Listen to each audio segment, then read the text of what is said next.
maybe it's getting back to something that I have been reading in Bob Black's book.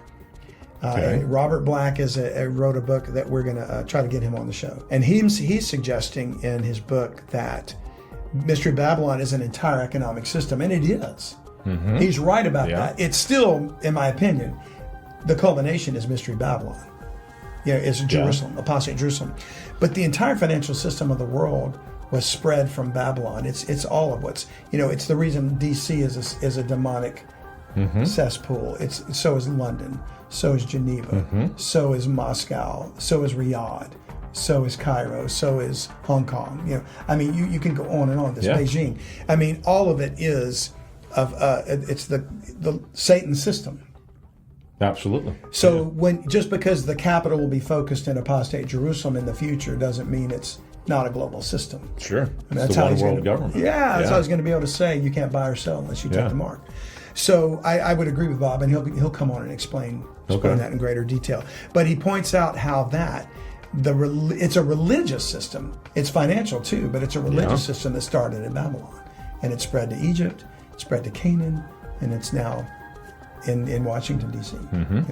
So to me, when the Lord's wrath is poured out, there's going to be mountains being thrown into the sea all over the world. And it's certainly going to be at his voice that it'll happen. But it could also be that saints are going to be fleeing Jerusalem and saying some things. I don't know. It's going to tie into something. So we go back to Revelation 6 and we see these mountains being thrown into the sea, starting in verse 12. And I beheld when he'd opened the sixth seal, and lo, there was a great earthquake.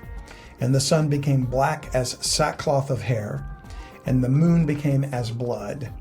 And the stars of heaven fell unto the earth, which I don't think we're going to talk about. We're not talking about comets or actual stars falling in meteors. We're talking about angels. Okay. All right. Even as a fig tree casteth her untimely figs when she is shaken of a mighty wind.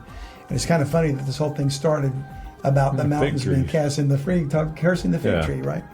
And the heaven departed as a scroll when it is rolled together. And that kind of gets us back to that thing that L.A. Marzulli said about the holographic theory of the universe. Yeah. That kind of blows my mind. I was going to say that breaks my brain right there to think about that. I can't. I'm too simple to pull that concept off. When he told us that, I was just like, I don't know if I can comprehend that. Well, actually, to help us with our brains being broken on this theory, I've got a Christian astrophysicist planned to interview. In October, Dr. Jason Lyle. So we're going to have him on the show. We need to ask him about the holographic theory. You might want to.